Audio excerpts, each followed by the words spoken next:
Donc initialement, vous êtes venu en fait pour le sujet que j'ai annoncé, les femmes philosophes sont-elles suspectes? C'est ça? Ouais, c'est ça. Ou principalement pour Geneviève Fraisse, c'est la question.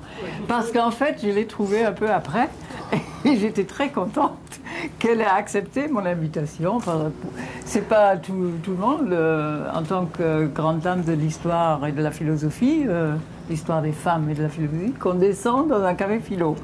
Donc moi aussi, j'étais surprise. Enfin, c'est pas la première fois que je viens à leur invitation. Non, je la connaissais de... Je suis venue plusieurs fois déjà. Parce qu'on organise les rencontres et les débats autrement depuis plus de 15 ans. Et là, elle est venue au moins 4 fois, donc elle nous connaît. C'est ça. Donc mon sujet initial était donc les femmes philosophes sont-elles suspectes? Puis j'ai trouvé Geneviève Fraisse qui m'a parlé de ce petit livre précieux, Le féminisme, ça pense. Point d'exclamation. Point d'exclamation parce que toute son œuvre en fait, tourne autour de la pensée des femmes. Est-ce que les femmes pensent? On va voir. Donc, je suis un peu plongée, parce que j'avais très peu de temps pour préparer ça, pour des raisons personnelles, et donc je suis un peu collée à mes papiers. Hein. Bon.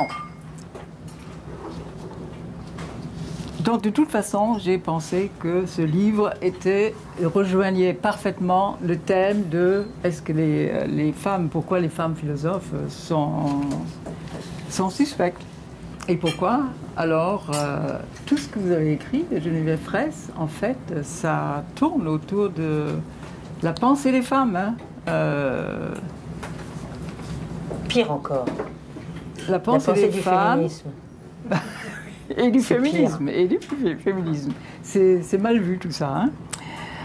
Donc, je prends comme exemple de ce déni pratiquement séculaire, hein, pendant plusieurs siècles, la pensée des femmes, enfin, on a pensé que les femmes n'étaient pas capables de penser, n'est-ce pas? Donc, je cite dans votre livre, dans celui-là, Le féminisme, ça pense. Qui a envie qu'on pense?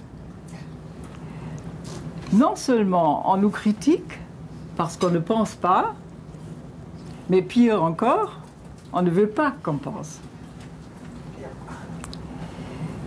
Et vous rappelez ce qui se disait après la Révolution, 1789, bien sûr.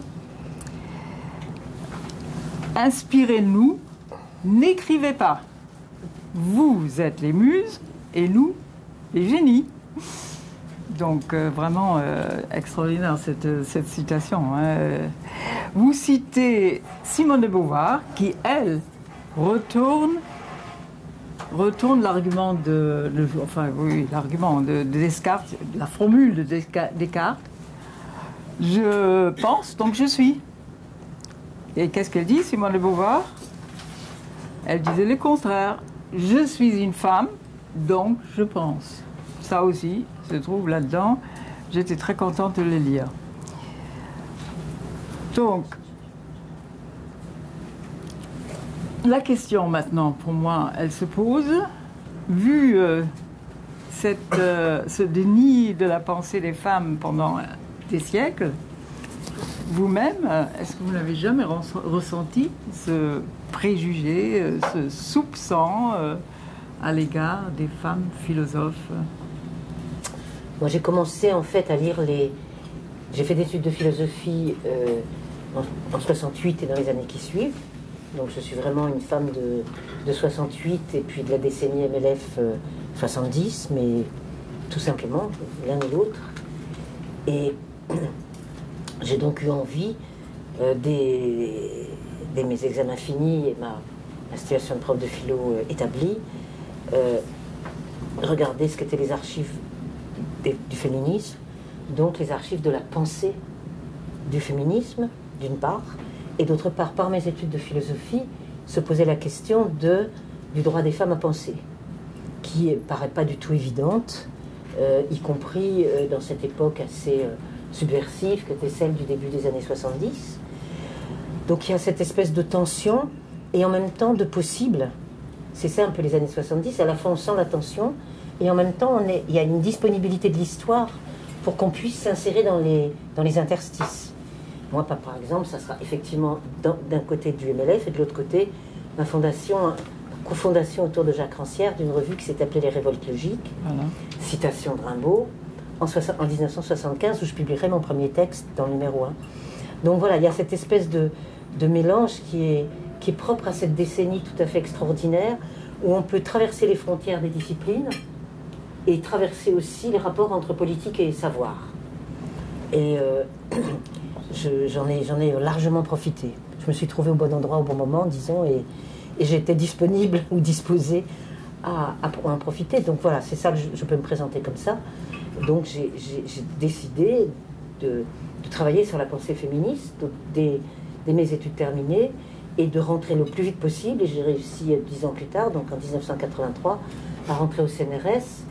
Et aujourd'hui, je suis stupéfaite de moi-même, puisque ça s'appelait « Les fondements philosophiques du discours féministe » en 1983. Elle était directrice de recherche. Non, ça maintenant, je suis directrice de recherche. Non, mais à l'époque, c'est juste pour rentrer au CNRS. Après coup, 40 ans plus tard, je me dis, j'avais mon féminisme dans mon projet. Et je crois qu'une des raisons, en dehors de mes qualités, qu'une des raisons, c'est tout simplement, on est en 83, j'ai essayé aussi déjà en 82, mais j'osais pas justement me présenter en philosophie, tellement on m'avait dit non mais en philo jamais tu pourras, puisque tu changes de sujet si tu veux te présenter en philo. J'ai dit non, je peux pas changer de sujet. Donc on m'avait dit bon bah va en socio. En socio, ils m'ont regardé comme ça, en me disant mais qu'est-ce que vous faites là, vous n'êtes pas à votre place. Donc je suis retournée en philo et c'est là qu'ils m'ont pris.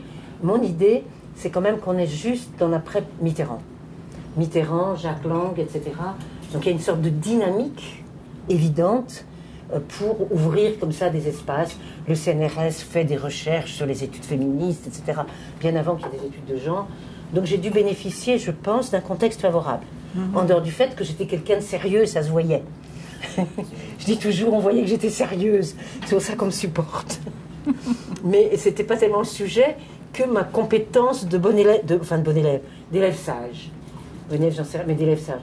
Donc du coup, il y a ce mot-là, et je le mettrai aussi au même moment, une année plus tard, on va créer, et c'est formidable, le Collège international de philosophie, en 84, avec Derrida, etc. Et on va me proposer de faire un séminaire tout de suite, et je vais l'intituler « Les formes du féminisme historique ». Donc j'ai mis 2 fois le fait que, comme philosophe, je voulais réfléchir sur le féminisme.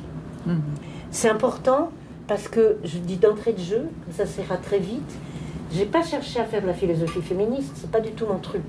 Mon truc, c'était, alors qu'on était vilipendés, moqués dans le MLF, etc., en disant qu'on était des hystériques ou bien des imbéciles, etc. On peut imaginer tout le mépris et le sexisme dont on était l'objet. Et moi, du coup, mon projet, ça a été de dire, ce qui est le titre de ce petit volume, donc sorti en mai dernier, « Le féminisme, ça pense ». Donc en fait, moi, d'introduire la philosophie dans le féminisme. Donc là aussi, c'est exactement comme Beauvoir qui dit non pas je pense donc je suis, mais je suis donc je pense. Moi, c'était, puisque je fais de la philosophie, je peux trouver de la philosophie, c'est-à-dire des concepts, des idées fixes, des forces, dans le féminisme, et non pas de créer une philosophie féministe. Ça m'intéressait pas. Je n'allais pas dire que j'étais pour ceci, contre cela, que j'avais telle attitude idéologique ou théorique. C'était plutôt quels sont les concepts à l'œuvre dans le féminisme, et c'est pour ça que je dis le féminisme, ça pense. Donc en 50 ans, j'ai fait tout le temps la même chose. On peut dire ça comme ça. Bon, et cette question-là, alors, pas de soupçon, alors, pas de, vous vous sentiez pas suspecté de alors, quoi que ce soit? suspecté, si, mais non, c'était pas du tout facile. Mais précisément, j'explique que si j'ai pu rentrer, c'est parce que il y a eu un contexte au début des années 80 qui était de prendre acte de tout ce qu'on avait fait pendant la décennie 70 finalement. Donc il y a eu comme ça une possibilité à travers le collège de philosophie, comme mon acceptation au CNRS, l'idée que bon, il y avait des choses qu'il fallait réfléchir après cette décennie très, très subversive, très, très excitée et excitante qu'était 70-80, après 68. Et donc j'ai largement... Enfin, j'ai été très heureuse, vous l'entendez d'ailleurs dans ma voix. Et donc, Si, bien sûr, après, quand je suis au CNRS, mais bon, elle publie beaucoup, elle voyage beaucoup. Ce ne serait pas militant, ce qu'elle fait. Pas de promotion. Ça, j'ai eu ça systématiquement. Mes promotions ont été une lutte. Ah non, non, non, une fois que j'ai... Après, puisque ça fait 40 ans que j'y suis, mes 2 promotions de directrice de recherche ont chaque fois été contre l'avis de mes collègues. Mais ce n'était pas tellement... Ce qui est très intéressant pour la réflexion qu'on peut avoir, c'est que ce n'était pas tellement les institutions, ministère, direction du CNRS qui posaient un problème, mais mes collègues. Ah oui. Très important, pardon. Je termine. Mes collègues, c'est-à-dire mes égaux. Complètement académique. Complètement académique, et puis surtout pour défendre une certaine idée de la philosophie. Tandis que les institutions supérieures, c'est-à-dire direction du CNRS, voire ministère de la Recherche, la dernière fois en 2008, c'est eux qui m'ont défendu, contre mes collègues, enfin contre ou face à mes collègues, soyons simples, c'était pour dire, bon, vous avez le travail qu'elle a fait. Mais spontanément, non, c'était, de toute façon, ce qu'elle fait, c'est militant. Mais comme elle fait beaucoup, on ne vire pas les gens comme ça, puisque j'étais dans la fonction publique. Ah oui. Ah ben c'est la fonction publique qui m'a sauvée. Ah mais plus que ça m'a sauvée. C'est extrêmement important de dire ça. Je le dis par rapport, par exemple, à ce qui a été MeToo. MeToo. Les femmes qui prennent la parole aux États-Unis pour lancer MeToo en 2017, ce sont des femmes qui ont une autonomie économique. Elles sont fortes économiquement et socialement parlant. Ah oui, c'est pour ça qu'elles prennent la parole. Pour ma part, c'est simplement que j'ai été fonctionnaire. Depuis l'âge de 20 ans d'ailleurs, puisque j'avais réussi un concours de recrutement. Donc j'ai été fonctionnaire. Et donc on ne vire pas quelqu'un de la fonction publique. Mais on l'empêche d'être promu. Voilà, c'est comme ça que ça se passe. Et moi, ça a été, je ne vais pas le raconter ici, c'est pas très intéressant, mais les 2 fois où il a fallu que j'obtienne de passer directrice de recherche 2e classe, puis 1re classe, chaque fois ça a été contre mes collègues. Voilà. Bienvenue, donc, monsieur. Donc c'est suspect, ça veut dire non, ça veut dire, bon enfin, qu'est-ce qu'elle fait là, quoi? Qu'est-ce qu'elle fait là, en tant que militante? Pardon? Collègue, quel que soit le sexe. Quel que soit le sexe. Ah ben non, mais alors, oui, vous avez raison. Ah oui, j'ai pas... Ça n'a rien à voir avec... Ça n'a rien à voir avec le sexe. Ça a à voir avec le fait que ce n'est pas un objet philosophique, ce que je fais. C'est même si j'ai les diplômes, même si j'ai la production, chez des éditeurs tout à fait remarquables, c'est-à-dire Seuil, Gallimard et blablabla, ça sert à rien. Ça ne fait pas preuve. Et c'est drôle parce que, par exemple, Mitterrand, etc., avait lancé ce qu'on appelle les ATP, c'est-à-dire les ateliers de recherche. Il y a eu un grand colloque à Toulouse en 1983, je crois. J'ai participé sur justement les recherches féministes, etc. Donc il y avait cette tentative d'essayer, mais en face, une résistance à dire mais ça, c'est pas de la philo, ou ça, c'est pas de la science, ou ça, c'est pas de la pensée. Donc on a comme ça quelques personnes qui errent dans l'institution. C'est uniquement du militantisme. Ben, c'est-à-dire que moi, c'est une formule que je résume comme ça, que j'ai eue dans mes rapports de recherche. C'est-à-dire, en plus, comme je publiais plus que mes collègues, parce que j'ai toujours beaucoup publié une chose, j'ai beaucoup voyagé dans le monde parce que j'étais invitée dans des universités, etc. Donc ils ne pouvaient pas dire que je ne faisais pas ça, mais ils disaient c'est militant. Donc c'était pas sérieux. C'était pas scientifique, pardon, oui, voilà, exactement, c'était pas scientifique. Ça a été... Alors, ça m'était relativement égal. Ce qui est drôle, c'est que, comme j'avais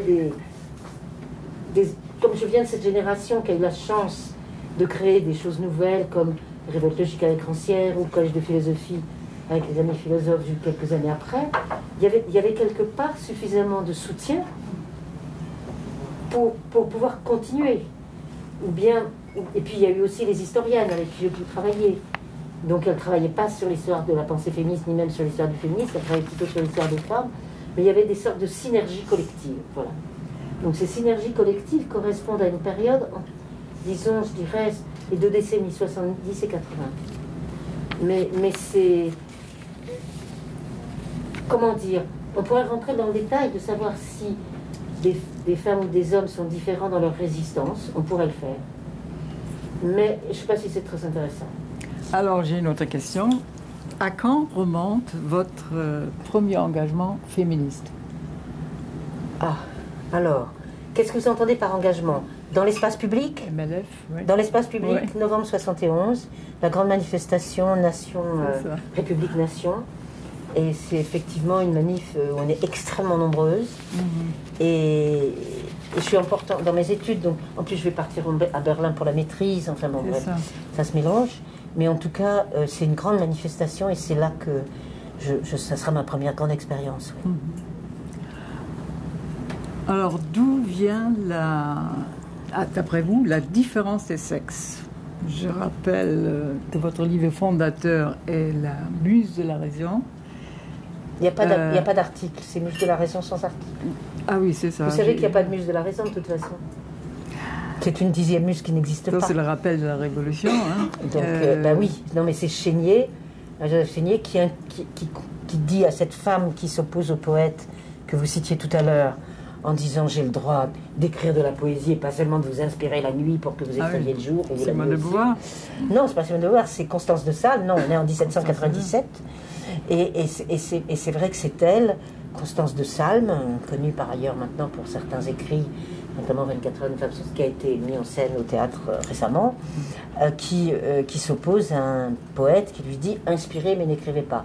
C'est donc le fameux partage muse-génie qu'on connaît très bien aujourd'hui, qui est mis en cause effectivement, et elle s'intitulera Muse de la Raison. Mais ça n'existe pas, la Muse de la Raison, puisqu'il n'y a pas de 10e muse de la Raison. La Raison ne donne pas de muse. On s'autoproduit, donc la raison s'autoproduit. Donc il n'y a pas de Muse de la Raison. Donc c'est une expression fascinante, puisqu'elle correspond à rien, si ce n'est à des personnalités qui avaient décidé qu'elles feraient ce qu'elles avaient envie de Je faire. trouve que le sous-titre est quand même plus explicite. Il s'appelle Démocratie exclusive et la différence des sexes.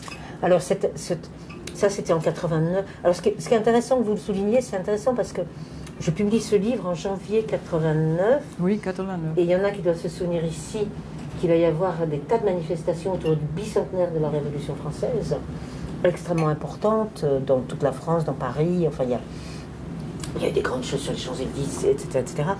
Et donc moi, je suis absolument mal élevée. Parce qu'au lieu de chanter le plaisir de la Révolution, en disant que bien sûr, et les femmes aussi, elles en ont profité, j'étais là avec Moselle des Esprits en disant, ben, pas tant que ça.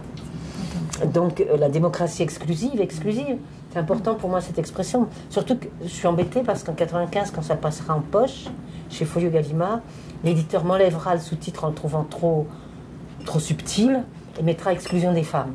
Or non, la démocratie exclusive, ça veut dire, oui bien sûr tout le monde est invité au banquet de l'égalité, mais ce sont les hommes qui s'assoient autour de la table et les femmes restent debout tout autour et servent. Donc exclusif, ça veut dire on est tous invités, mais pas de la même façon.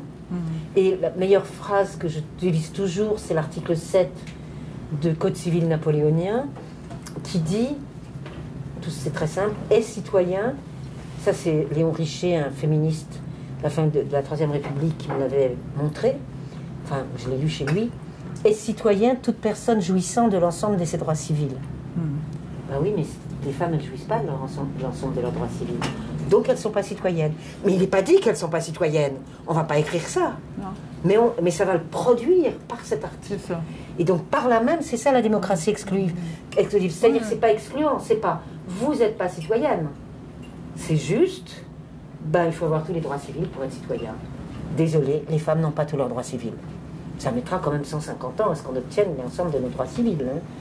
Donc, c'est-à-dire jusqu'à la fin du XXe siècle. Donc, c'est ça exclusif. C'est-à-dire, on fait semblant, d'une certaine façon, que tout le monde soit à égalité, mais en fait, non. Donc, et c'est un petit peu ça qu'on va retrouver avec les femmes philosophes aussi. Ce qui est intéressant, vous voyez, par exemple, 2 femmes philosophes, c'est très important, parce que dans les personnes philosophes du XXe siècle, il y a quand même 3 femmes importantes. Hannah Arendt, Simone Weil, Weil avec un W, hein, pas la femme politique, et Simone de Beauvoir. C'est quand même extraordinaire que ce siècle, par ailleurs, on est obligé de passer par l'existence de femmes philosophes. Et alors moi, j'avais travaillé sur elles pour savoir comment elles se situaient par rapport à la question que vous posez. Et j'avais intitulé mon texte, il remonte à il y a déjà longtemps, Le choix du neutre chez 2 femmes de pensée. Je ne parlais pas de Beauvoir, je parlais d'Hannah Arendt et de Simone Weil. Et en fait, toutes les 2 disent, donc on est dans les années 30, 40, Simone Weil meurt au début des années 40. Hannah Arendt, elle va mourir beaucoup plus tard. Mais toutes les deux disent, mais il n'y a pas de problème, je ne vois pas où est le problème, mais il n'y a pas de problème. C'est donc le choix du neutre. Je suis une philosophe comme les autres, point. Et en même temps, après, dans leur texte, c'est ce que je montrais dans mon article, on voit que c'est un peu plus compliqué que ça. C'est-à-dire qu'il leur arrive de se situer du point de vue de leur sexe féminin pour dire telle ou telle chose. Mais c'était important pour elles de dire non, je ne vois pas où est le problème. Et c'est vrai que c'est quand même deux parcours absolument remarquables. Hein.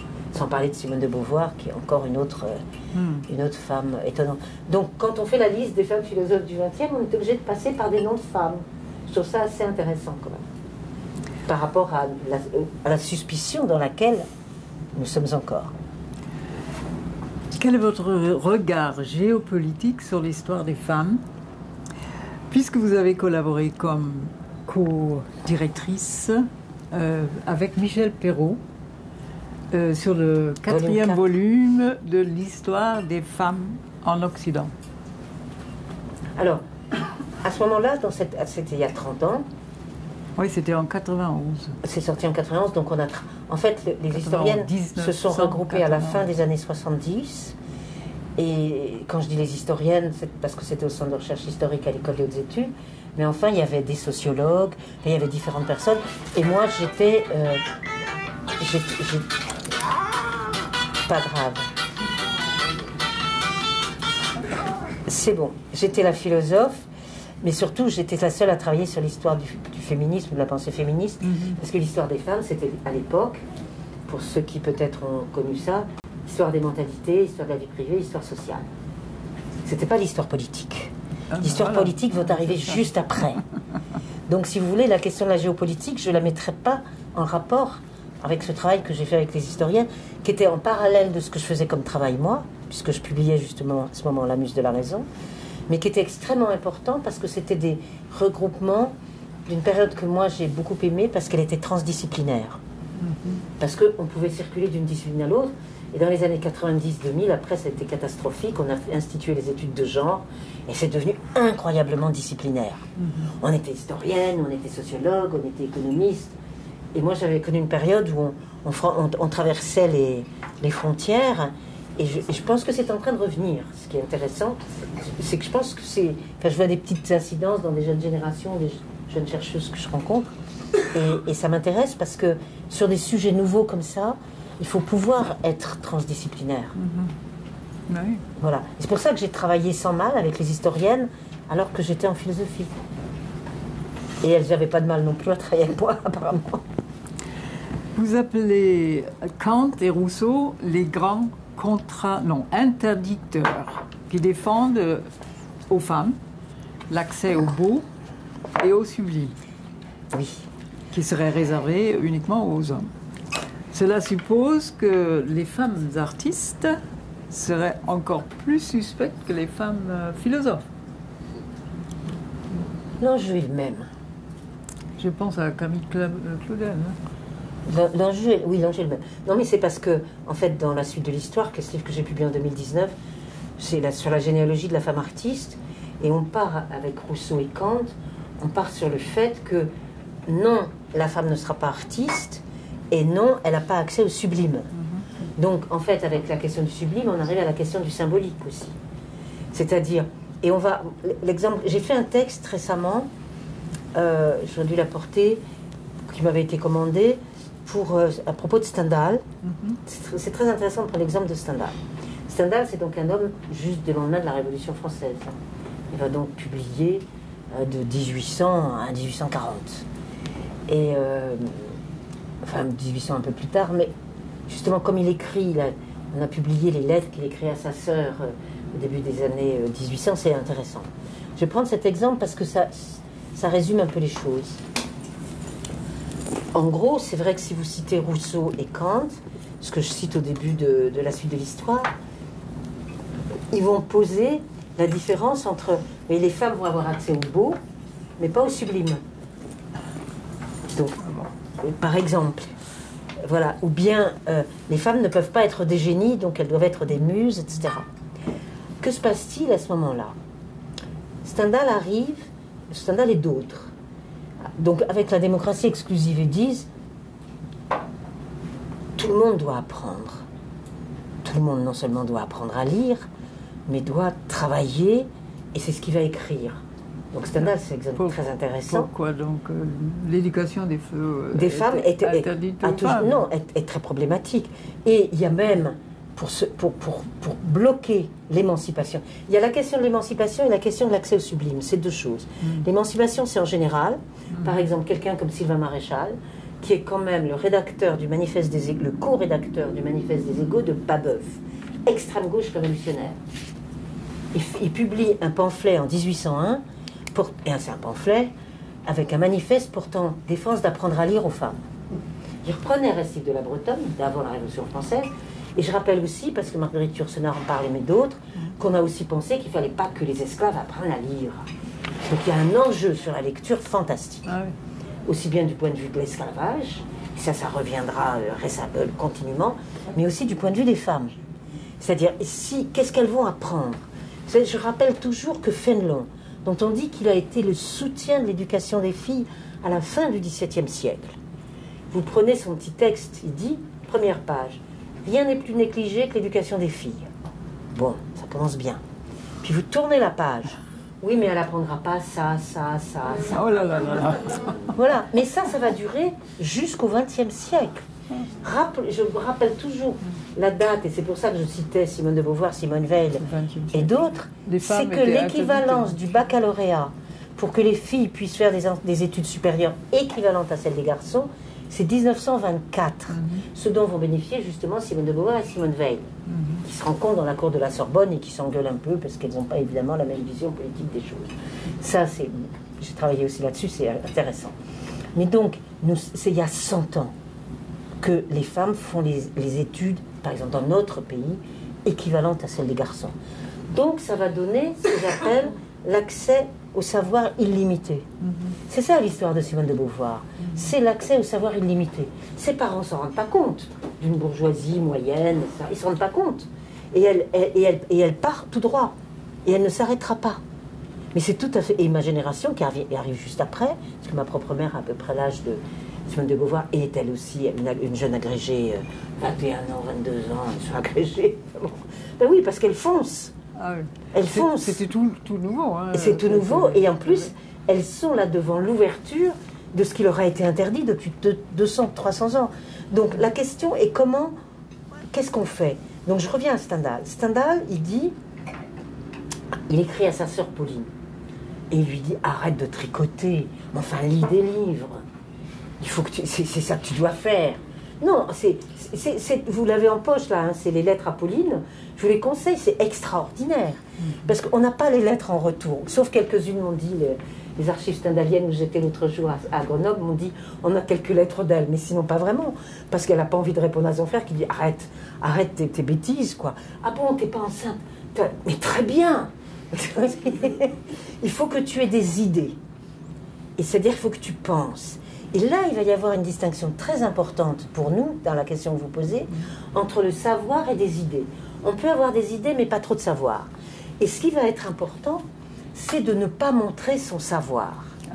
Et il va le dire par rapport à Manon Roland, qui est donc une femme de ministre qui va donc être exécutée comme Hélène de Gouges et d'autres. Il ne faut pas aller trop loin dans le savoir et il ne faut pas le montrer.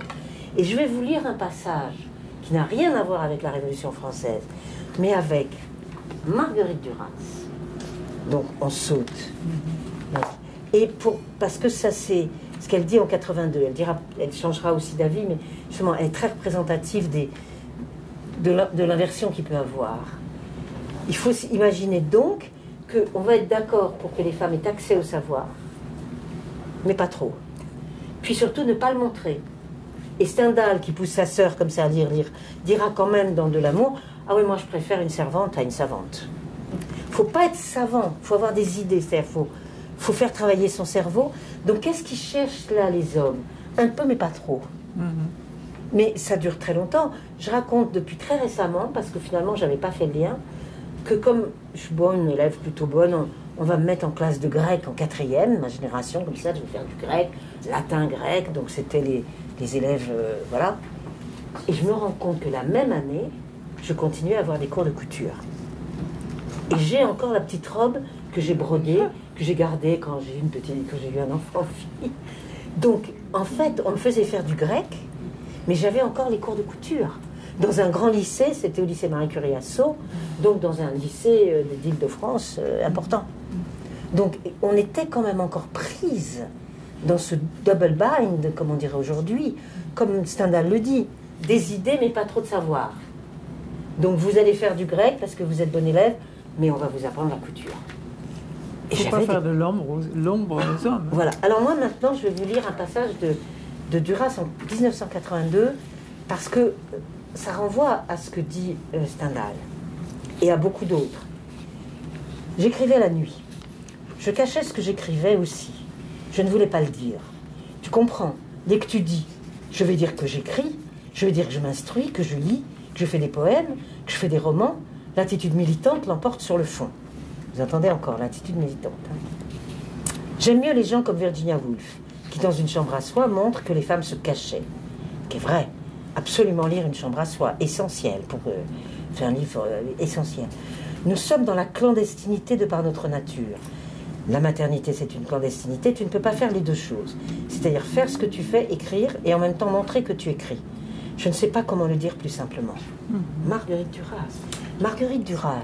Donc, quand on voit le film de Claire Simon sur les relations entre Yann Andrea et elle, qui est sorti il y a 3-4 ans, mince, on va me revenir. Là, c'est le contraire. C'est-à-dire qu'elle va vampiriser un jeune homme.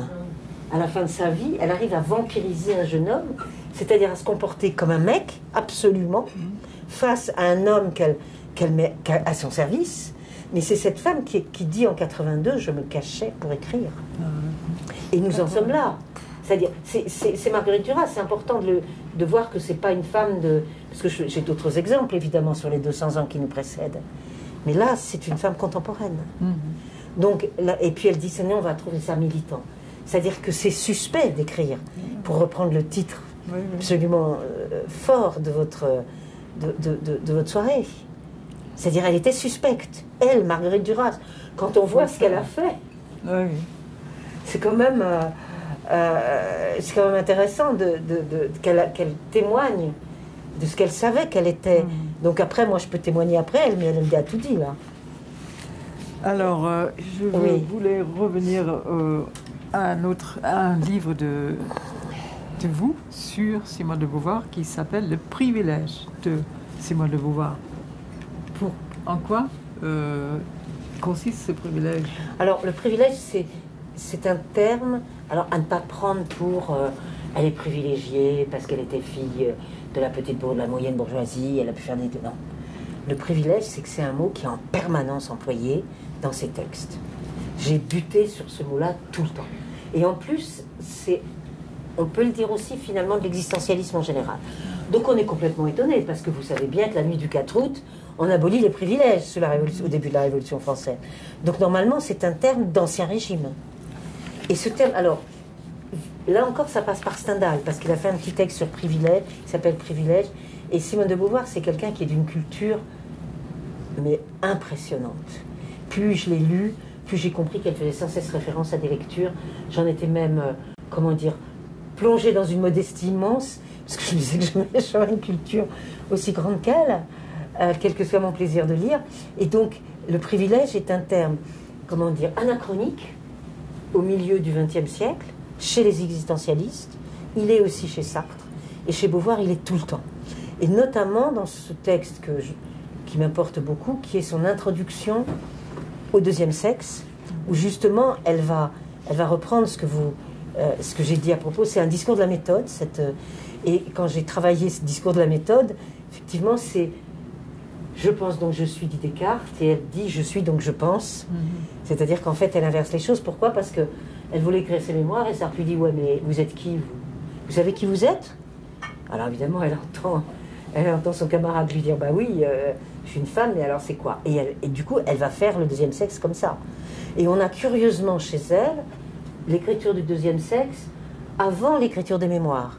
En général, les femmes autrices peuvent écrire leurs mémoires ou écrire des textes personnels puis finalement dire je vais faire un texte un peu synthétique sur la situation des femmes, la condition, etc. Elle fait le contraire. Et quand elle fait le deuxième sexe, elle passe des mois et des mois et des mois à la Bibliothèque nationale et ailleurs. C'est-à-dire que c'est un travail magistral sur le plan des références, quels que soient parfois des points où on n'est pas nécessairement d'accord. Et donc, elle a ce mot privilège qui revient tout le temps. Elle dit, voilà, ce que je disais tout à l'heure, de cette génération qui a enfin pu accéder à la totalité du savoir. Parce que l'enseignement des filles au 19e, c'est quoi? Ah non, elle n'aura pas le droit d'apprendre le latin, elle n'aura pas le droit de faire des maths, elle n'aura pas le droit de faire de la philo. Pas la philosophie. Surtout pas de philosophie, bien entendu. Donc ça, c'est extrêmement important. Le fait de la philosophie, pour y revenir, c'est l'enjeu du symbolique. Ouais. C'est la différence que Kant fait entre le beau et le sublime. Les femmes ont accès au beau, mais pas au sublime. C'est-à-dire pas à ce qui va être la transcendance. Et si vous voulez dire des choses plus récentes que Kant, il faut lire Virginia Woolf. Parce que Virginia Woolf, aussi bien dans Une chambre à soi que dans d'autres textes d'elle, elle a cette phrase qui revient tout le temps. Je peux partir là-dessus, je dévie pas trop par rapport à votre question. Très bien. C'est Virginia Woolf, c'est quelque chose qui m'a beaucoup touchée, c'est qu'elle dit, si elle compare Jane Austen et les sœurs Brontë, elle dit qu'elle préfère Jane Austen à Charles Brontë, qui écrit dans la rage, alors qu'il faut dépasser la rage. C'est-à-dire que les femmes, elles vont raconter leur histoire, et on en est là. Et là, ce qui est beau, c'est que contrairement à Kant ou à Rousseau qui dit c'est comme ça et pas autrement, vous avez une pensée, et en fait il faut faire un détour par Nietzsche, qui dit, bon d'accord, les femmes elles veulent écrire, elles veulent penser, etc. Mais enfin elles racontent leur affaire, quoi, elles racontent leur petite histoire. Et enfin là c'est moi qui caricature. Mais c'est ça que ça veut dire. Ça veut dire, elles vont s'expliquer. Nietzsche le dit très bien, il dit, elles vont s'expliquer sur leur propre compte. Mais finalement, c'est pas très intéressant. Elle ferait mieux de se taire.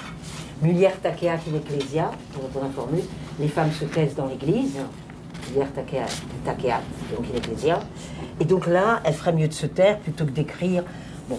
Et en fait, quelques décennies plus tard, Virginia Woolf dit, oui, les femmes, elles ont commencé à beaucoup écrire au 19e siècle, donc là, moins les philosophes que les écrivaines, donc de Jane Austen, qu'elle porte au nu, et à juste titre, je pense, et les sœurs Brontë qu'elle aime, mais qu'elle trouve encore prises dans la rage. Et elle dit, dans son temps, donc c'est 1929, Une chambre à soi, donc on y arrive, elle dit, dans son temps, et elle répète plusieurs fois la phrase, elle sera un poète. Pas elle sera poète, parce qu'elles sont déjà poètes. Elles écrivent. Les femmes autrices, il y en a depuis toujours. Mais elle sera un poète, c'est-à-dire qu'elle arrivera à sortir du contexte dans lequel elle se met à écrire pour passer à une sorte de transcendance de l'écriture. Donc là, on rejoint toujours, dans cette question des femmes écrivaines et artistes, on a la même question qu'en philosophie. Est-ce que j'ai accès à la vérité, on va dire, en philosophie? Mais comment voulez-vous que les femmes aient accès à la vérité en philosophie? Puisqu'elles représentent la vérité. C'est-à-dire qu'elles sont elles-mêmes la vérité qui sort du puits, comme on disait depuis Démocrite. Hein, la femme est la représentante de la vérité par sa nudité. Donc, par exemple, quand Barrias, moi j'ai beaucoup utilisé cette image du sculpteur Barrias de la fin du 19e, parce que c'est une sculpture qu'on trouve à l'ancienne université de médecine à Odéon, mais dans d'autres endroits aussi, où la femme se dévoile. Elle dévoile son corps, comme ça elle dévoile sa poitrine. Au fond, elle se montre à la science. Donc là, c'est intéressant parce que ça veut dire que la femme dit « Ah oui, je représente la vérité, je vais vous montrer, je me dévoile, et comme ça vous aurez accès à la science. » C'est ironique. Enfin, moi, je le dis comme ironique. Et donc, toute la question est de savoir si on passe à la transcendance, au sublime, au symbolique. Toutes ces questions-là sont posées. Et là, j'ai d'autres textes. Je ne sais pas, peut-être vous m'arrêtez. J'ai pas l'heure. Christian, tu veux me donner ta montre? Non, il est quelle heure là? 8h10. Tenez, Britt. Non, mais par exemple, si vous prenez Kant.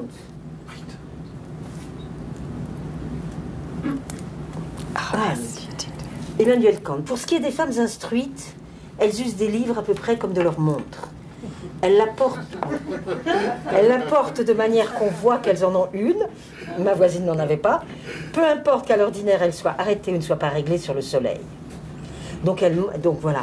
Et vous avez Nietzsche dans le crépuscule. La femme accomplie commet de la littérature comme elle commet un péché véniel, à titre d'expérience, en passant, en se retournant pour voir si on la remarque et pour qu'on la remarque. Vous vous rendez compte comme on en est loin. Elles font au contraire leur possible pour cacher ses qualités. Leur conviction que l'esprit chez la femme effraie les hommes va si loin qu'elle renie volontiers l'acuité de l'intelligence pour s'attirer avec attention la réputation de myopie. Il dit la même chose que Duras. C'est ça qui est facile. C'est ça que j'avais un peu envie de dire ce soir. C'est-à-dire l'idée de savoir si on peut montrer qu'on va par-delà la limite qui avait été fixée d'accès au savoir, d'accès à un certain type de pensée, et qu'on va produire peut-être un rapport à la vérité, ou à un poète, ou à la transcendance, et là, arrêt. Mais le nombre de femmes qui se sont planquées, c'est très important. Et moi, j'ai beaucoup suivi ça, c'est très intéressant même. Parce qu'elles vont le faire, mais en se cachant. Patti, Sappho dans l'histoire. Hein. Mais il y en a beaucoup. Et pourquoi Marie Shelley accepte de ne pas signer Frankenstein? Ah oui, oui. C'est quand même Percy Shelley qui signe d'abord. Bien sûr. Et c'est dans la 2e édition qu'elle va. Ils sont et obligés, maintenant, hein. c'est le mythe contemporain. S'il y a un mythe contemporain depuis 2 siècles, il y en a un, c'est Frankenstein. Il faut réaliser, les mythes ils nous viennent de l'Antiquité. Donc depuis notre époque contemporaine, on en a un, et Dieu sait si les cinéastes vont s'en servir et s'y plonger, et c'est une femme qui l'a écrit. Mais ah oui, j'ai aussi un passage extraordinaire sur le... je ne sais pas si... Mais j'ai comme ça des citations absolument extraordinaires. Ah oui, c'est à propos... C'est Necker, qui est donc un des ministres de Louis XVI, et qui est par ailleurs le père de Germaine de Staël. Germaine de Staël, grande femme intellectuelle et littéraire, donc, qui s'affronte d'ailleurs à Napoléon. Et il se trouve que sa femme, Suzanne Necker, donc la mère de Germaine de Staël, a publié un opuscule contre le divorce. Au moment où on discute du divorce, puisqu'il est autorisé en 1792, etc. Et elle ne va pas le signer. Et voilà ce que dit son mari. Elle n'a pas signé ce texte, dit-il, parce qu'elle avait de l'indifférence pour les applaudissements qu'on décerne au talent de l'esprit. Ah bon, Suzanne Necker a de l'indifférence pour les talents qu'on décerne au talent de l'esprit. Et il ajoute que c'est lui qui a décidé de publier. Or, la biographie universelle de Michaud, courant 19e siècle, va dire quoi? Exactement le contraire. Affirmant que Suzanne Necker renonça à se placer honorablement parmi les écrivains, car son mari craignait que son amour-propre soit excité par ses succès littéraires. Donc, en fait, M. Necker bloque la signature de Suzanne Necker. Il prétend que c'est elle qui ne voulait pas se faire remarquer. Et elle sait que ça va produire de la rivalité. Alors, si vous voulez que je vous raconte la rivalité, là, on en a jusqu'à minuit. Donc, on n'en sort plus. Parce que la peur de la rivalité, mais tout le temps, tout le temps, tout le temps, tout le temps. Bien sûr. Catherine Pozzi, quand Bourdelle lui recopie, quand elle corrige quelque chose, il recopie, elle dit mais pourquoi tu recopies, c'était bien propre. Il dit mais parce que ça peut pas être toi qui l'as écrit. Non mais après bon, Catherine Pozzi c'est pas rare de cet homme, il sera l'amante de Paul Valéry. Mais enfin vous voyez, c'est des trucs. Donc on a cette résistance, cette incorporation de la résistance qu'ont les femmes, plus le fait que le sexe masculin va en profiter, parce qu'il ne faut pas qu'il y ait de rivalité. Et moi, j'aime beaucoup... C'est la loi morale, ça. J'aime beaucoup Charles Fourier pour un verbe qu'il a proposé. Donc, c'est la question de la rivalité à ce moment-là. Il ne faut pas qu'il y ait trop de lumière. Vous vous rendez compte, si Suzanne Necker, qui fait un petit opuscule, c'est pas grand-chose par rapport au grand ministre de Louis XVI, mais c'est trop quand même pour lui. Et en plus, il y a la fille qui arrive. Donc, et on a cette difficulté à accepter la rivalité. Ça, on aura des témoignages tout le temps. Et ce que j'aime beaucoup chez Charles Fourier, donc utopiste, contemporain des Saint-Simoniens, des Saint-Simoniennes, donc les années au début du 19e siècle, mais aussi dans les années 1830. Et lui, il a une formule que j'aime beaucoup. Il dit qu'il faut que les femmes rivalisent l'homme. Il met rivalité au transitif. C'est pas avec. C'est pas je suis en rivalité avec. Il dit elles ont le droit de rivaliser. Mais c'est ça qui est interdit. Donc en fait, la question d'être suspecte, c'est simplement parce que d'abord, il faut pas occuper une certaine place. C'est un peu ça, je crois, le sens de votre question. Tout à fait. Pardon, je suis peut-être trop longue. Non, non, c'est très bien, mais là, je voudrais revenir, venir aux questions d'actualité plutôt. Vous avez consacré, je crois, plusieurs ouvrages au concept du genre. Par exemple, le livre Les excès du genre. Il y en avait 2 autres. À côté du genre et... Les excès du genre, à côté du genre, oui, on dirait que j'ai des problèmes. 3. Alors, quelle est votre définition de ce concept? Alors, vous avez raison, c'est très important. En fait, il vient des États-Unis, vous le soulignez, alors, gender. Il vient surtout aussi, gender studies. Il vient aussi surtout de la science médicale. D'abord, dans les années 50-60, aux États-Unis, c'est la science médicale. Je vous signale au passage que féminisme aussi. Ça, c'est moi qui ai fait cette petite découverte, justement, au Musée de la Raison. Fin du Second Empire, en fait, le féminisme, c'est d'abord dans le langage médical, le jeune homme en arrêt de développement pour des raisons médicales.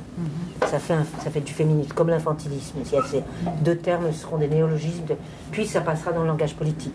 Donc c'est quand même marrant de voir que aussi bien féminisme que genre viennent du langage médical. Ah, on a un problème avec la différence des sexes, que se passe-t-il? Puis ça devient politique. Alors, genre, moi j'appelle ça une promesse conceptuelle. Je vais vous dire pourquoi, et c'est important par rapport à la question de ce soir. C'est que quand moi je fais des études de philosophie, et que commence le mouvement des femmes, donc tout ça est pour moi contemporain, évidemment je me rends bien compte qu'il n'y a pas la question du genre dans la discipline philosophique, dans les débats philosophiques.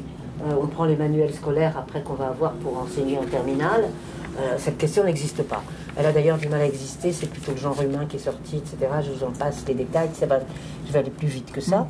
Et donc moi je sais que cette thématique, le philosophème, comme on dit, n'existe pas.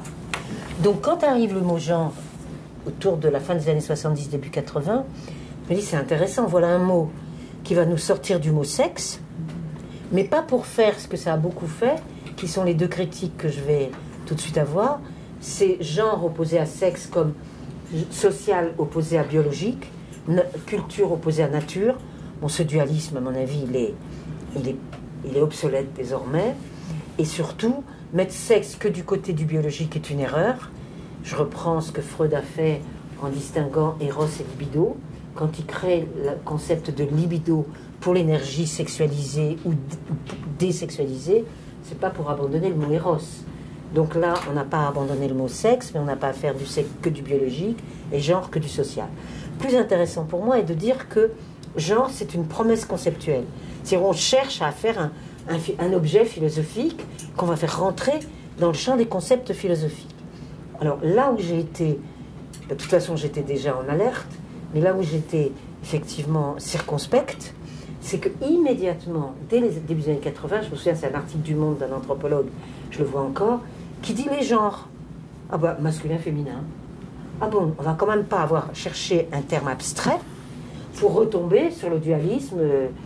Alors maintenant, ce dualisme est devenu du pluralisme, c'est-à-dire les genres, c'est un multiple, c'est pas seulement la binarité femme-homme ou féminin-masculin, mais ça peut être démultiplié, c'est entendu.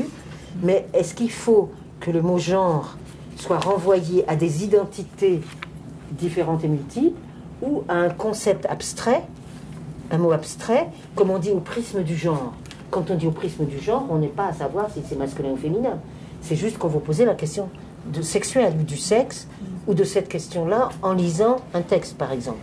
Donc moi, je suis pour la promesse conceptuelle, mais je ne suis pas pour que ça redevienne ce à quoi on voulait finalement échapper, c'est-à-dire à la définition des identités.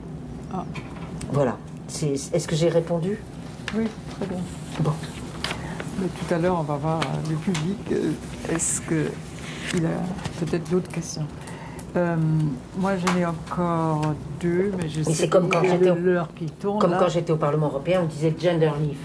Gender leave, c'est le congé de maternité. Ah bon, gender leave. Bon, alors maintenant, on pourrait dire qu'il y a des congés paternité, maternité, etc., tout ce qu'on veut. Mais à l'époque, c'était il y a 20 ans. Gender leave, je me disais, d'accord, on emploie gender en anglais, c'est très bien. Sauf que là, qu'est-ce qu'on dit? Parce qu'on va oublier du coup, on peut oublier du coup que ce sont les femmes qui sont concernées principalement par le congé maternité. Donc il peut y avoir à ce moment-là une chose trappe dans l'utilisation des termes. Faire très très attention.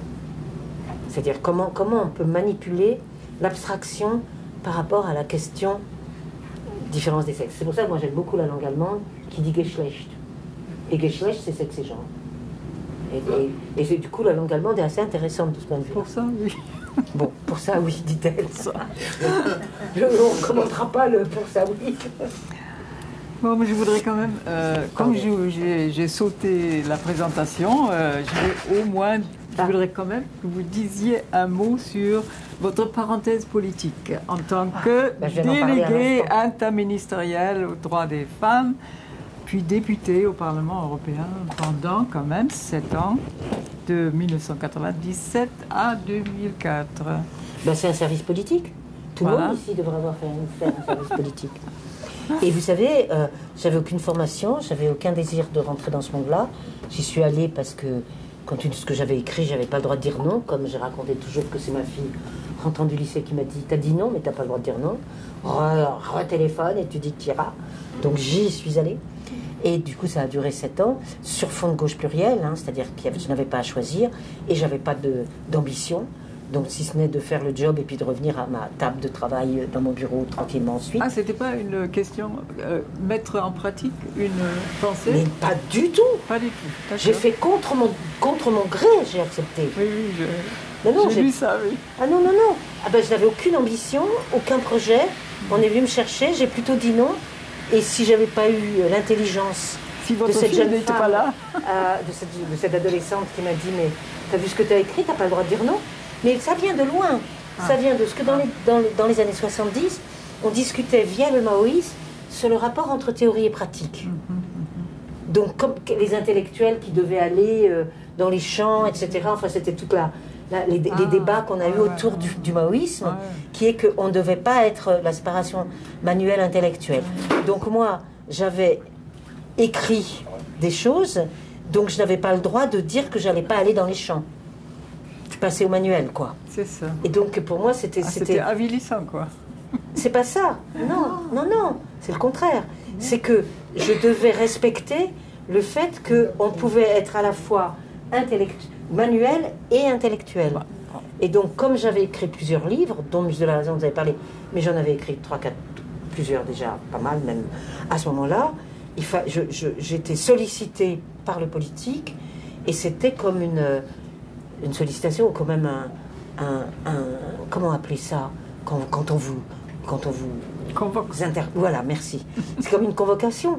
Donc j'ai accepté. Je vais vous dire, alors je vais m'amuser à sortir une formule que j'ai d'habitude. Et puis après, quand Robert Rue m'a demandé d'être sur la liste, non, moitié communiste, moitié homme-femme, et que du coup je devenais le deuxième. Bon, j'ai accepté. Et alors, qu'est-ce qui s'est passé pour moi? En dehors du fait que j'étais toujours la chercheuse que je voulais être. Du coup, j'ai eu une grande liberté parce que j'avais aucune ambition dans ce milieu-là. Aucune. Donc ça permet de regarder. Ça permet de balancer les trucs qu'on a envie de balancer parce qu'on ne craint pas que ça nous coûte quelque chose. Donc j'ai eu une grande liberté, tout en étant, je veux dire, sérieuse. Mais surtout, j'ai retourné une phrase, j'aime bien retourner des phrases des philosophes, une phrase de Diderot. Il y a un petit texte de Diderot très intéressant, très complexe, qui s'appelle « Sur les femmes », qui fait quelques pages. Et il dit à un moment, pendant que nous, les hommes, nous lisons dans les livres, vous lisez dans le grand livre du monde, vous les femmes. Le grand livre du monde, ça veut dire enfantement, cuisine, bref, tout ce que l'alimentation, tout ce que nous appellerions aujourd'hui charge mentale et autres, et bon, vie, ce que Rousseau appelait la précieuse moitié de la République, c'est-à-dire le travail d'élever les citoyens, etc. Donc vous lisez dans le grand livre du monde. Alors j'ai inversé la phrase et j'ai dit, ben voilà, tout d'un coup, j'ai été amenée à lire dans le grand livre du monde.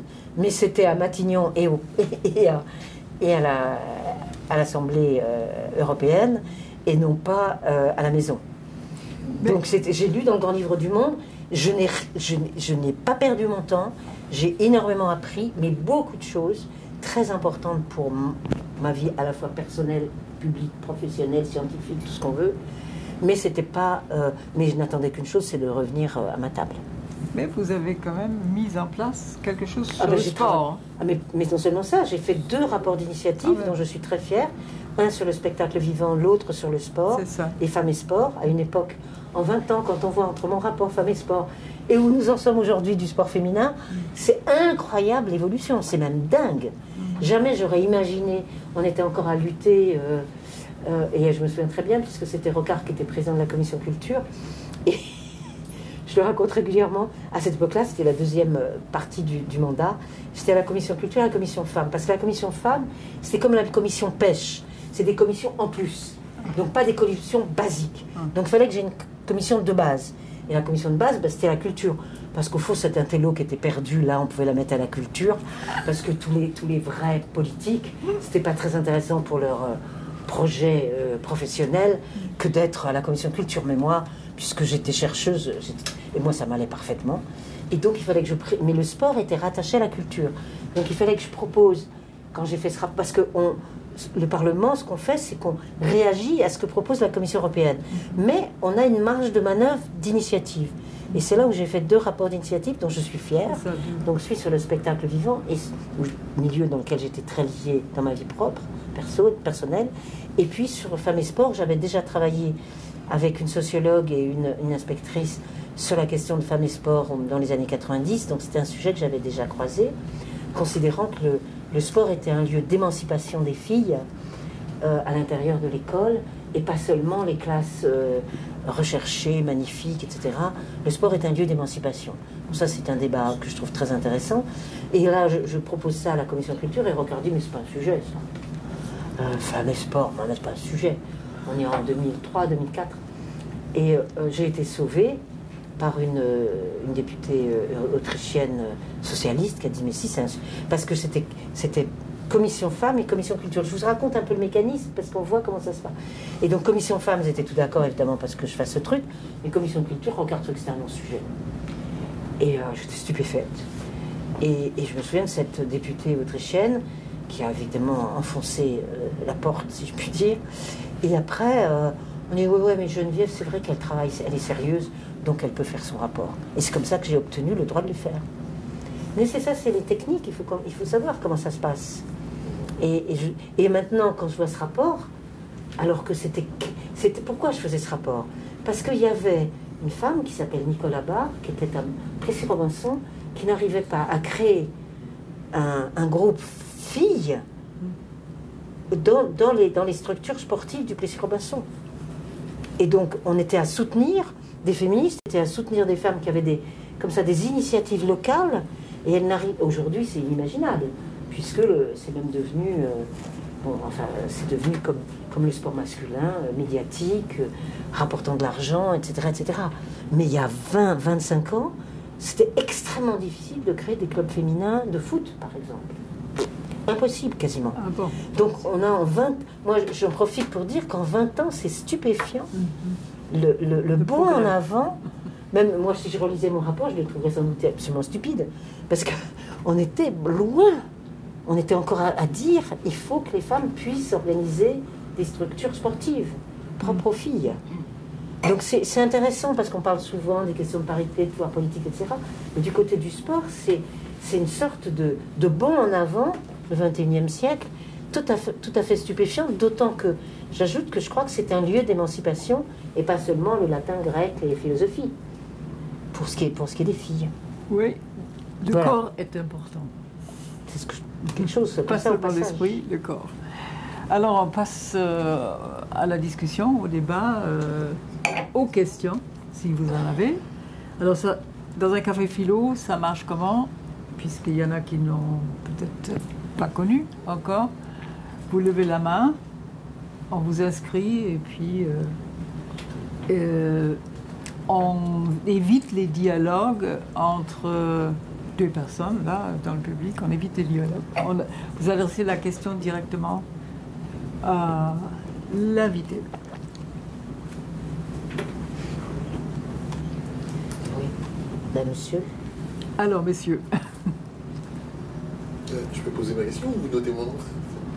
Est-ce que vous notez vous dites aussi votre donner nom, son nom, bien sûr. votre prénom. Mon prénom, Franz. Franz, ah oui, je me rappelle. Et bon, je voulais juste me rappeler quand est-ce que l'interdisciplinarité s'est arrêtée. Et puis elle a repris, elle reprend maintenant, vous disiez. Oui, c'est une question importante. C'est très simple, et ça correspond aussi, mais ce n'en est qu'un phénomène parmi d'autres, à la publication des 5 volumes de l'histoire des femmes en Occident. C'est-à-dire c'est 90, 91, 92. Et c'est là que les études de genre, pas seulement à cause de l'histoire des femmes en Occident, mais en général, va s'instaurer dans l'université ou dans la recherche, c'est ailleurs. Et ce qui est intéressant par rapport à comment se crée un savoir, c'est qu'à partir du moment où on va tenter de le valoriser du point de vue institutionnel, il va se rigidifier par discipline. Voilà, c'est ça. C'est exactement... Moi, je l'ai vécu douloureusement. Puisque et en quelle année c'est un terme c'est la décennie 90. Voilà. C'est-à-dire que 70-80, on est dans cette espèce d'irruption extrêmement... Enfin, j'ai eu cette chance d'être au bon moment, au bon endroit, disons. Et en revanche, de souffrir, hein, quand j'ai vu qu'à ce moment-là, par exemple, moi qui n'étais pas historienne, alors du coup, les historiennes, il n'y avait plus de communication. Et tout ça s'est joué avec les sciences sociales aussi, parce que c'était une façon de devenir légitime dans l'institution universitaire.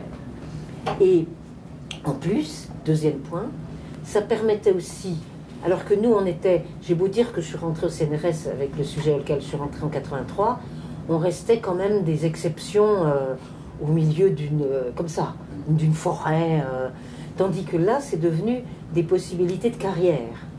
Ça va ensemble, hein. S'il y a légitimité, il y a possibilité de carrière. Ce qui, pour moi, enfin, jamais j'avais pensé que je ferais carrière avec ça. Je voulais juste faire ce que j'avais envie de faire. Par chance, si je pouvais être admise au CNRS pour faire ce que j'avais envie de faire, c'était génial.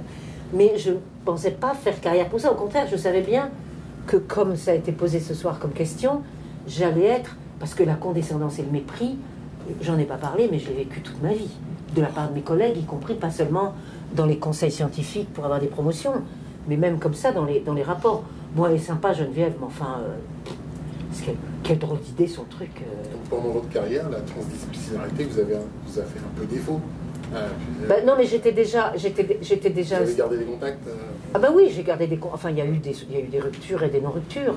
Mais bon, ça c'est personnel. Après, ça passe par des amitiés, mais ça a globalement changé. Et parce que c'était un désir de légitimité. Donc on peut respecter ce désir de légitimité. Mais du point de vue de quelqu'un comme moi, c'était triste. Il y avait Si je suis quelqu'un honnête. d'autre là? Par là? Alors, Edith? Oui, moi je veux bien intervenir sur 3 points que j'ai notés. D'abord, Lève la voix, lève Faut la plus voix, fort, on n'entend pas. D'abord, je suis d'accord avec vous sur le rapport de l'institution par rapport à tout engagement, pas seulement par rapport aux engagés féministes. Aujourd'hui encore, l'institution de l'université, du CNRS, l'institution académique, dénonce, je dis dénonce, ou critique, pour pas aller jusqu'à dire dénoncer, critique les engagés comme des militants. Oui, bien sûr. Voilà. Je suis d'accord avec vous. Alors, vous avez dit j'étais militante. Non, j'étais considérée comme militante. Voilà. Moi, j'étais capable d'être militante et chercheuse. Voilà. Et Et c'est pas la même chose. Et aujourd'hui, il en va de même. Oui, oui, bien Par sûr. les... Non, mais vous avez raison d'élargir, je suis Voilà. d'accord. Je suis d'accord pour élargir. Utiliser le mot engagé et non pas militant. Bien sûr, je suis Le d'accord. militant, c'est un terme utilisé pour dénoncer. Pour dénoncer. Mais c'est ce que j'ai dit tout à l'heure. Bon, Puisqu'on alors dit- peut-être. Mais c'est précisément ça, puisque j'ai cité comment on parlait de mon travail. Voilà. J'ai pas dit que j'étais militante. J'ai dit qu'on... Parce que si vous vous voulez... disait. Je vais vous répondre tout de Critiquer suite, comme parce que je vais vous dire ce que je vais préciser. Je ne fais pas de la philosophie féministe, je suis une féministe qui fait de la philosophie. Voilà, et ça, je l'ai écrit 1000 fois. Voilà. Brigitte le sait.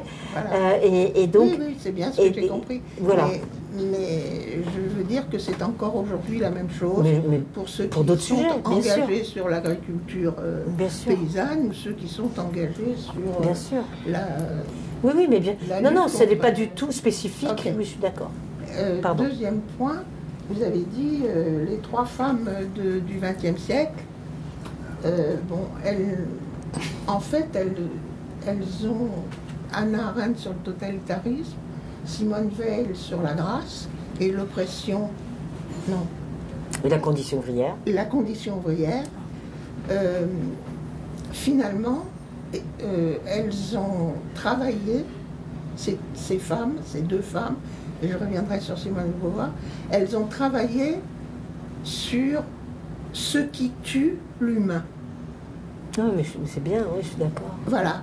Et donc, moi, ce qui me plaît dans ce que vous écrivez et dans ce que vous venez de dire, c'est que vous aussi, finalement, pour faire la filiation de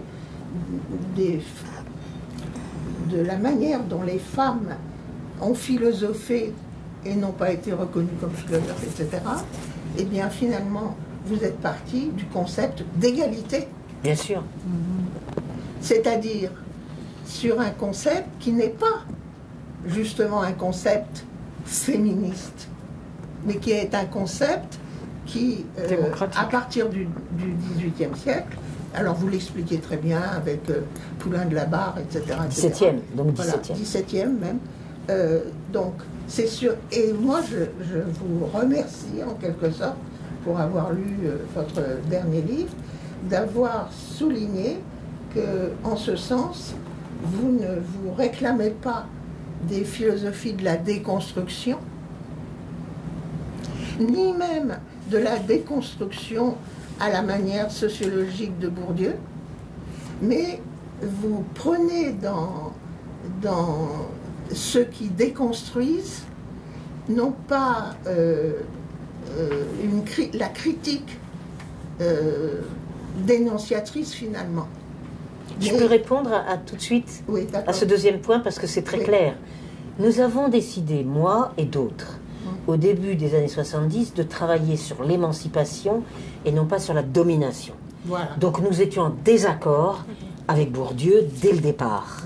C'est-à-dire, et 50 ans plus tard, j'en suis toujours là, et Jacques Rancière de même, donc ce que nous avons fondé tous ensemble avec d'autres amis philosophes dans les années 70, autour des révoltes logiques, c'était de travailler sur l'émancipation. Et moi-même, je travaille, parce que la déconstruction, notamment par rapport à Bourdieu, plus que la déconstruction générale, c'est de dire, au fond, j'analyse la domination, et une fois que j'ai l'analysée, je vais accéder à l'émancipation, comme par une mécanique totalement surprenante.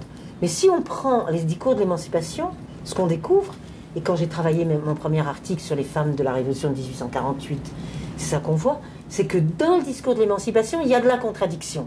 Donc on peut partir du discours de l'émancipation, donc je vous suis, mais énormément, vraiment beaucoup, et merci, je vous remercie même. C'est-à-dire, donc dans l'émancipation, moi j'appelle l'égalité un opérateur. Je lis avec le mot égalité, concept aussi, et je découvre éventuellement des contradictions dans l'émancipation, et c'est beaucoup plus puissant que d'aller du côté de je vais vous dire pour ça que j'ai dans les excès du genre critiqué la lutte contre les stéréotypes, etc. Parce que si on veut être fasciné par la domination, on peut la critiquer, la raconter, la décrire, la déconstruire, etc. On restera dans une sorte de fascination de la domination. Fascination victimaire. Mais j'ai pas besoin de dire victimaire, parce que tout le monde n'est pas victimaire. Ouais, non, mais simplement, on est sur l'idée qu'il faut montrer la domination. Mais et si moi je laisse tomber la domination et je dis, regardez comment on parle, c'est pour ça que je travaille sur l'histoire de la pensée féministe, que se passe-t-il dans la pensée féministe?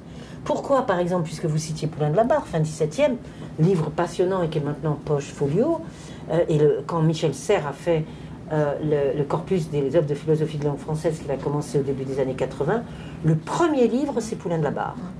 Et on a fait des articles, moi j'ai fait mon premier article à ce moment-là là-dessus. Et qu'est-ce qu'il fait? Poulain de la Barre, il est cartésien. Ben alors on sépare l'esprit du corps. Ça permet de dire quoi? L'esprit n'a point de sexe. Nos amis matérialistes du 18e, ils vont avoir un problème plus compliqué que ça, puisqu'ils font se dépendre, on dépend du corps. Si on lie le corps et l'esprit, on va avoir des problèmes de différence des sexes. Mais si on sépare le corps et donc les cartésiens sont finalement plus féministes que les matérialistes du 18e. Ça, moi, c'est un truc qui m'a toujours fasciné. Mais voilà, mais ça vient de l'analyse qu'on peut faire de l'émancipation. Tout va bien? Apparemment. Et donc, vous voyez, c'est ça que moi... Et donc, si on parle et analyser les discours d'émancipation, quand même, ça fait 5 décennies que je fais ça, et j'ai pas fini. C'est-à-dire qu'il y a une richesse dans le discours de l'émancipation qui, par rapport à la question philosophique qui est posée ce soir, est extrêmement important. C'est-à-dire, justement, comment ai-je accès? J'ai pas besoin de dénoncer ce que Rousseau et Kant disent, bien que je les prenne pour éléments de décor dans ce livre-là. C'est simplement pour voir, l'enjeu est là. Alors, quelles sont les stratégies? Par exemple, comment les femmes artistes au 19e vont contourner ces obstacles-là? Bon, par exemple, elles peuvent contourner en se taisant, comme dit Duras, mais aussi, il y a différentes façons de contourner l'obstacle. Il y avait une exposition absolument extraordinaire cette année, c'est l'exposition de Suzanne Valadon, qui maintenant est partie à Nantes, qui était à Metz. Cette femme, elle est d'abord maîtresse, et d'abord modèle, fin 19e, c'est un modèle. C'est l'histoire du sujet et de l'objet. Sur la question de l'émancipation, c'est super important. Donc elle est d'abord modèle, de Toulouse-Lautrec, Amande de Satie, enfin blablabla, mais elle dessine aussi. Donc elle est modèle, elle est amante, puis elle est artiste. Et alors donc elle passe de modèle à artiste. Bon, très bien, émancipation des femmes, c'est intéressant. Sauf qu'une fois qu'elle est artiste, qu'est-ce qu'elle fait? Ben, elle fait quelque chose qui n'était pas fait, c'est-à-dire de représenter des nus de femmes. Autoportrait de seins nus qu'elle fait d'elle, de nombre de femmes nues. Si vous avez la chance d'aller à Nantes, allez voir, il va y avoir son exposition tout cet hiver encore, passionnante. C'est par ailleurs la mère du trio, hein. Donc c'est une grande femme artiste du tournant du siècle. Et donc elle va faire ce chemin sans cesse entre sujet et objet. Ça, c'est passionnant. Mais il faut se situer du point de vue de l'émancipation pour faire ça. Si on se situe du point de vue de la domination, et puis après, vous voyez un documentaire que j'ai vu juste en revenant de l'exposition, qui ne va pas parler de Suzanne Valadon dans les femmes qui ont entouré Toulouse-Lautrec, parce que c'est trop compliqué. Parce qu'elle a été à la fois sa maîtresse, il l'a à la fois conseillée quand il a vu ses dessins qu'il trouvait vraiment intéressants, et en plus, après, elle devient artiste elle-même. Alors, on va parler de la Goulue, on va parler de Jeanne Avril, on va parler des femmes qui ont été des muses et qui posent aucun problème à Toulouse-Lautrec. C'était bien plus intéressant de montrer comment une femme, justement, s'est trouvée en position d'émancipation dans le rapport à ce grand artiste. Et ça, vous ne l'aurez pas dans le documentaire. Mystère et boule de gomme, le documentaire date de 2019, c'est-à-dire très récemment. On en est encore là. À propos de suspecte, c'était suspecte de vouloir parler de Suzanne Valadon, puisqu'elle était une chose et l'autre. Et qu'en plus subversive, puisqu'elle s'emparait du nu féminin à une époque où c'est totalement nouveau, c'est-à-dire autour des années 1900. Elle n'est pas la seule. Voilà, pardon, et je sais que vous avez un troisième point, mais vous m'avez donné envie de commenter ce que vous disiez. Ce sera un point anecdotique alors. À l'ENS de Fontenay, où j'étais, il y a une fille qui s'appelle Michel Ledeuf. Oui, bien sûr, c'est la même génération que moi. Voilà, la même génération, et un tout petit peu plus jeune que moi. Enfin, j'étais de la même époque. D'accord. J'ai été auditrice libre, oui. Voilà. Elle a écrit « Cheveux longs, idée courte. » Idée courte. Et vous savez que c'est une citation. Oui, je sais. D'un texte de 1930. Et aussi de la chanson de Johnny Hallyday. Oui, non, mais d'abord, c'est un article de 1930 ou 25, enfin dans ces années-là. Sauf que ça n'a pas été reconnu, enfin, elle a eu... Et maintenant, elle vient d'écrire, 2020, alors c'était cheveux longs, idées courtes, hein. Maintenant elle fait cheveux courts, idées longues. Bah oui. Formidable. Bah oui, bien sûr. Formidable. Bien sûr. Alors je voulais vous le rappeler. Ben ça c'est de l'émancipation. J'étais sa copine. Ben oui. Ben, elle a écrit aussi Le sexe du savoir. Ah oui, oui, bien sûr. Le sexe du L'étude et le roi et tout ça. Mais je veux dire, c'est bien d'avoir montré qu'elle est passée de la dénonciation, à l'affirmation. À l'affirmation. Pardon, voilà, c'est ça que vous vouliez dire. Ben, c'est C'est parfait, ça. bien sûr. Ouais. Bien sûr. Et c'est ce que vous nous incitez à faire, et c'est ce qu'on fait chacun avec ses possibilités concrètes. Mais c'est vrai que c'est des décisions à prendre. Oui. C'est-à-dire, et moi je l'ai ressenti très fort au début des années 2000, quand il y a eu cette fascination pour dénoncer les stéréotypes. Parce que, moi j'ai une analyse de ça, c'est-à-dire que tous les champs de la vie des femmes, citoyenneté, droits civils, droits familiaux, avaient été parcourus, disons, dans la fin du XXe siècle. Et que donc on était arrivé au fait que ces lois n'étaient pas parfaites, mais il y en avait pour tous les domaines. Il fallait les appliquer et les améliorer. Et à ce moment-là, il y a eu cette espèce de mouvement très fort dans le féminisme qui, moi, m'a interpellée et que j'ai critiqué donc, dans les excès du genre, qui était de dire, ben, maintenant, il faut qu'on attaque les images. Et moi, j'ai pensé que c'était une impasse. C'est-à-dire, attaquer les images, c'était les conforter. Ah, il y a des stéréotypes. Vous êtes sûr qu'il y a des stéréotypes? Moi, j'appelle ça soit des préjugés comme Poulain de la Barre, soit des clichés. C'est-à-dire la reproduction d'images. Tandis que le stéréotype, c'est quasiment un invariant anthropologique. Et ça, c'était, à mon avis, une erreur d'épistémologie politique, donc une erreur tout court. Et je la comprenais, cette erreur, puisqu'on a obtenu des lois un peu partout, qu'est-ce qu'on fait pour améliorer les choses, puisque ça continue à bloquer? Ben, on va attaquer les images. Sauf que moi j'ai trouvé ça extrêmement réducteur, et donc, MeToo a redistribué les cartes après, mais il y a eu cette période, disons, des années 2000-2010, qui était obsédée par discuter des images. Et j'étais extrêmement critique là-dessus. D'autres mains levées? Non? Aucune? Si, monsieur. Ah. Tout à l'heure, vous parliez des concepts qui avaient été créés, si j'ai bien compris, par le féminisme.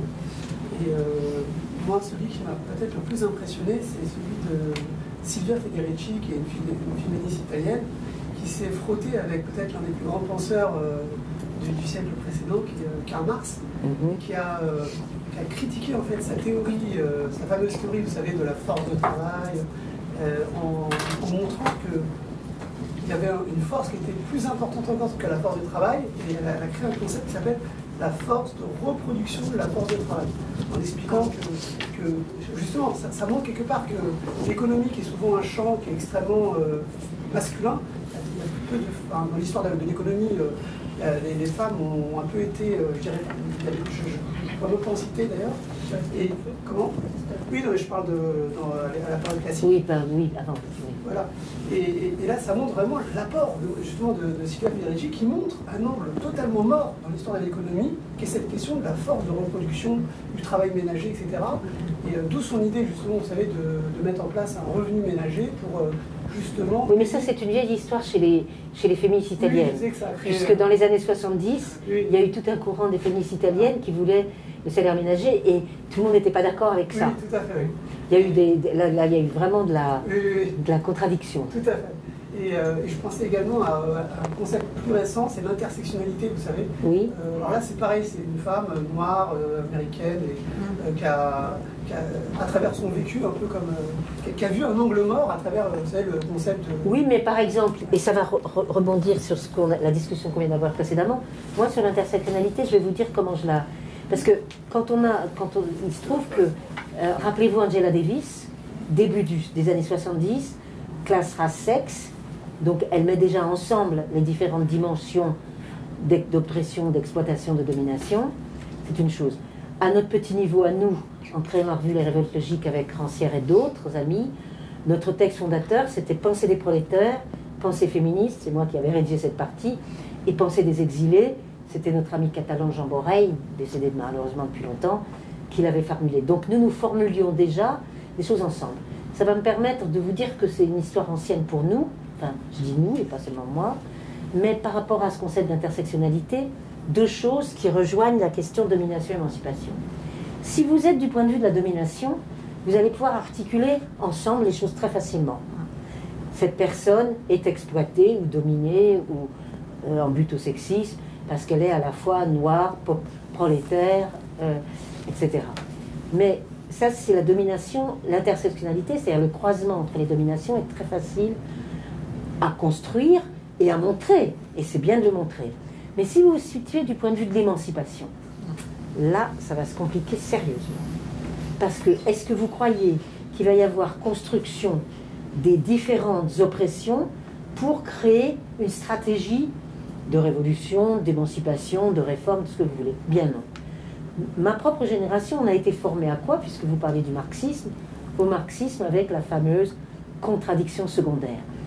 Faites la révolution avec nous et je vous assure, vos petites histoires féministes, on va s'en occuper une fois qu'on aura fait la révolution. J'ai entendu ça toute la décennie 70. On en avait ras-le-bol. Par des marxistes et pas par Marx. Mais je parle du marxisme des années 70, je vous parle pas, mais je ne vous parle pas de Marx. Non, mais je n'ai pas dit que je parlais de Marx. Mais je parle de discours politiques qui étaient tenus, voilà, où nous étions... Pourquoi j'ai travaillé sur le féminisme sapiens? Précisément pour ne pas dire qu'on était dans l'hystérie et dans les choses pas importantes, mais pour montrer que... Et moi, si vous lisez ça et puis mes travaux, on voit que j'essaye d'introduire des concepts dans le féminisme. Consentement, service, démocratie exclusive, enfin, j'ai fait ça, tout mon travail a consisté à introduire de la philosophie dans le féminisme. Pas du féminisme dans la philosophie, de la philosophie dans le féminisme. Mais pourquoi? Parce que j'ai été confrontée justement dans ces années 70 à un mépris considérable de nos amis politiques. Je dis politique, vous pouvez mettre tout ce que vous voulez dans politique. Enfin, politique, tout ce qu'on doit mettre plutôt, pardon. Et donc, nous étions ça s'appelait la contradiction secondaire. Il y avait la contradiction primaire. Donc, si vous voulez, quand vous êtes l'intersectionnalité, ça marche très bien quand on analyse l'oppression et la domination. Mais si on veut penser en termes de stratégie d'émancipation, là, ça va se compliquer sérieusement. Et quand je raconte ça, j'ai toujours une jeune personne, plutôt de sexe féminin, qui va me dire, dans l'Assemblée, ben, vous savez, c'est encore comme ça aujourd'hui. Je suis en train de le vivre, et j'ose rien dire, parce que c'était tellement violent, nous, à l'époque, ça l'est moins maintenant, mais c'est pour ça que l'intersectionnalité, moi j'ai fait un texte qui s'appelle « Les amis de nos amis », il est sur ma page Academia, et puis le publier dans un de mes recueils. C'est les amis de nos amis, sont-ils nos amis? Ça dépend. À quel moment? Dans quel contexte politique? Dans quelle stratégie révolutionnaire ou subversive? Et du coup, là, on va voir que c'est pour ça que moi, je préfère parler, et ça vient donc de cette chose fondatrice qu'a été la revue Autour de Rancière, de contiguïté. Et ces contiguïtés, ça fonctionne comment? À quel moment? Et là, je vais trouver que parfois c'est très fort, parfois c'est contradictoire. Donc je suis pour la complexité plutôt pour la simplification. Donc quand on brandit l'intersectionnalité, je dis attendez, stop, on parle domination, on parle émancipation. Parce que dans les stratégies, l'intersectionnalité, là j'attends les travaux, nombreux, je l'espère, à venir pour m'expliquer comment l'intersectionnalité fonctionne dans les stratégies révolutionnaires. Et là, on va avoir des soucis. Mais tant mieux. Enfin, tant mieux. Je veux dire, on va toucher au réel, quoi. Et, vous voyez, voilà. Mais je suis contente que vous ayez cité Federici. Par ailleurs. Tu peux expliquer plus pourquoi l'intersectionnalité est impossible? J'ai pas dit impossible. J'ai dit qu'elle est évidente quand on analyse quand on est dans l'analyse de la domination. Eh ben, je l'ai dit en prenant l'exemple de mes années de jeunesse, mais qui sont quelque part encore, c'est que quand on me dit... Ben évidemment, dans ce cas, on ne peut pas faire de l'intersectionnalité. C'est-à-dire, le social est important, et vos histoires de bonnes femmes, on verra plus tard. Eh ben, là où est l'intersectionnalité, ben, elle n'est pas là. Elle est totalement absente. Oui, bien sûr. Alors quand on vient de là, quand on entend parler d'intersectionnalité, on dit, attendez, soyons prudents, regardons de près. Où, quand, comment. Domination, ça marche, émancipation, moins. Parce que ça reste encore ça. Cette idée qu'il y a les choses importantes, les choses pas importantes. Bon, ça c'est un exemple que je peux prendre, mais si vous voulez, dans l'analyse de l'intersectionnalité, dans les stratégies d'émancipation, je crois qu'il faudrait être beaucoup plus complexe est multiple que ce que je dis. J'ai pris un exemple qui correspond à ma propre vie, enfin mon propre expérience plutôt. Mais il y en aura d'autres. On se rend compte à ce moment-là que c'est beaucoup plus compliqué. Et qu'on ne va pas pouvoir dire 1 plus 1 plus 1, c'est-à-dire classe plus race plus genre, et bien vous allez voir et tout ça, ça s'intersectionnalise comme ça se croise. Non, c'est beaucoup plus compliqué. Parce que quels sont les enjeux à tous les niveaux, aussi bien du point de vue de l'épistémologie que du point de vue de la pratique politique, dans les deux cas. Voilà, c'est juste ça que je veux dire. Pardon, vous vouliez dire quelque chose? Oui, je posais la question, aujourd'hui on est dans un monde qui est en même temps globalisé et en même temps individualisé. Et comment réussir justement cette émancipation dans cette espèce de contradiction qui est fondamentale et qui nous renvoie finalement chacun et chacune dans un coin du ring. Mais je sais pas, moi je voudrais reprendre le terme que Brigitte a employé, que je n'ai pas repris tout à l'heure, sur la géopolitique. MeToo est une rupture historique parce que le féminisme va entrer en géopolitique à partir de 2017. Et ça continue. Aujourd'hui encore, on le voit avec ce qui s'est passé en Iran, en Afghanistan, etc. Comment? C'est-à-dire que maintenant, il faut raisonner en termes... Donc, laissons tomber le truc, universalisme, pas universalisme. Déjà, moi, je n'avais pas tellement à travailler avec ça. Mais en plus... Ce qui est fantastique avec MeToo, c'est ce qu'on appelle une rupture historique, enfin ce que j'appelle, pardon, une rupture historique. C'est-à-dire qu'à partir de ce moment-là, moi c'était très fort, c'était en octobre 2017, j'étais à une grande rencontre internationale à Boston, aux États-Unis, et il y avait c'est très clair, il y avait une des anciennes ministres femmes du Sénégal qui a dit MeToo, ça traverse les frontières. Basta. Et c'est évident, ça a traversé les frontières, plus ou moins bien. Moi, je prends toujours l'exemple de MeToo la Mecque.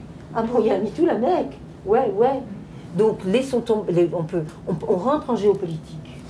Et à ce moment-là, intervient, c'est comme tout ce qui s'est passé autour de l'Iran et qui continue à se passer, et qui est quand même un moment totalement étonnant de la place où on va mettre la question et de l'émancipation via la domination des femmes dans un pays X, Y ou Z, ou bien quand on voit que pas une de plus est un slogan qui vient d'Amérique latine et que nous répétons à l'envi aujourd'hui dans nos pays occidentaux.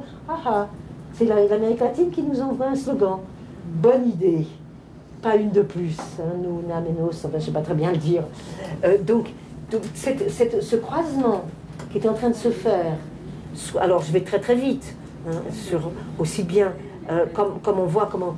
Moi, j'ai dû écrire un texte récemment sur la question des femmes iraniennes parce qu'il y avait un hommage à une année de la mort de Mahsa Amini. Mais ce qui est fou, c'est qu'on peut voir toutes les cartes sont redistribuées. C'est-à-dire, c'est parce qu'elles sont extrêmement éduquées, mais en même temps interdites de profession, que les Iraniennes se sont trouvées coincées. C'est absolument passionnant de pointer là d'où elle parle. Elle parle d'une... Il y a juste le pays d'à côté, on interdit aux filles d'aller à l'école.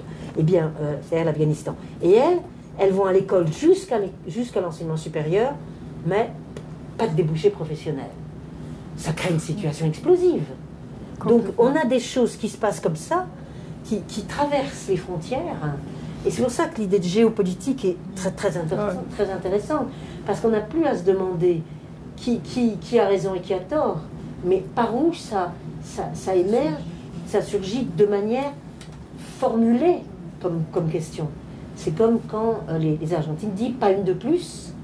Quand ça nous vient d'Amérique latine, ces slogans, qu'est-ce que ça veut dire? On peut le décortiquer, c'est vachement intéressant. Nous, on n'était pas capable de créer un « pas une de plus ». Pourquoi? Parce qu'on allait dire « les femmes sont violentées ». Et elles disent pas une de plus. Donc il faut après décortiquer la chose. Et là, moi, je trouve ça vachement passionnant. C'est émancipateur. Ah ben complètement. Et en plus, ça nous saute à la figure, puisque c'est un slogan qu'on n'aurait pas pu créer, nous. Alors pourquoi? Et c'est à ce moment-là qu'il faut se mettre au travail et se demander pourquoi on n'aurait pas créé ce slogan. Et ça, moi, je trouve ça passionnant. Question. Voilà. La question, c'est, excusez-moi, c'est pas Là, il y a le une terme dame. que vous avez dit de l'Amérique latine. C'est de l'espagnol? Non, c'est pas une de plus. Alors en espagnol, ça se dit una menos. Oui, Una. ni una menos. J'ai dit. Oui. Pas d'une de moins. Oui. Oui, oui. Alors c'est parce que je ne sais pas très bien dire en Pas d'une de espagnol plus. que je le dis en Je français. suis argentine et je connais très bien la situation. Bien sûr. Non, mais c'est un slogan qui vient Je n'ai depuis. pas compris le terme. Donc Non, non, je c'est n'ai pas une de plus. Et jamais en Europe, Une de plus. pas une Non, de plus. Una más. Ça veut dire. Menos. C'est absolument, Menos. c'est menos. Oui, oui, je l'ai manqué quelque Más. part. Non, una más. Redonnez-lui la non, formule una exacte menos. parce que moi Bah, ça doit être pas ça, C'est la parce que même Ménos, chose. c'est moins. Non, una menos. Pas une de moins. Pas une de Non, plus qui una menos. Mais jamais nous n'aurions créé ici ce slogan-là. C'est ça qui m'intéresse. À la sociologie, au moment où Non, mais c'est parce qu'elles ont produit comme ça la représentation. comme ça. Non, c'est une production. C'est une production de leur colère. Et nous en Europe, ou en France, on ne va pas le dire comme ça. Et c'est là où ça m'intéresse. Et c'est là où ça m'intéresse. Ça veut dire qu'on est rentré dans la géopolitique, où c'est pas cet Occident qui serait universaliste et qui devrait donner des leçons au reste du monde. C'est fini ça. Et c'est une très bonne chose. Je ne sais pas Oui. pour éterniser tout le monde sur la question de l'intersectionnalité, mais est-ce que vous essayez de dire à la fin de votre propos sur l'intersectionnalité que son mode, son émancipation est à inventer C'était ça ou... Non, ça veut dire qu'on est en travail, et sur ce point-là comme sur d'autres. Sur ce point-là comme sur d'autres. Ouais. C'est-à-dire, c'est intéressant qu'on ait... Mais quand on dit... Moi, si vous voulez, ma position philosophique principale, c'est l'historicité. Pas seulement l'histoire, mais l'historicité. C'est-à-dire que les sexes appartiennent... La sexuation du monde fabrique de l'histoire. Donc ça, c'est ma position. Et c'est vrai que l'intersectionnalité, quand on en fait une nouveauté, moi, avec mon côté... j'ai déjà un petit peu passé quelques décennies, je me dis, bah oui, et Angela Davis, qu'est-ce qu'elle fait au début des années 70 ? On vient de rééditer en plus son texte. Et elle ne fait pas de l'intersectionnalité, mais elle-même a posé, et elle a fait des études de philosophie, hein, Angela Davis. Ah oui. Ah bah oui. Donc c'est une intellectuelle. Et elle écrit ce livre en mettant toutes ces dimensions ensemble. Comment elle le fait ? J'ai pas lu ou pas relu. Je ne sais plus comment je l'ai lu jadis ou pas. Mais on voit là que donc, moi je cherche sans cesse à m'adosser à l'histoire parce que c'est comme ça qu'on sortira de la naturalisation des choses. Voilà, avec une novlangue. Voilà, c'est comme le backlash. Ah ben le backlash ça veut rien dire non plus. Ah bon, retour en arrière parce qu'il y avait progrès ?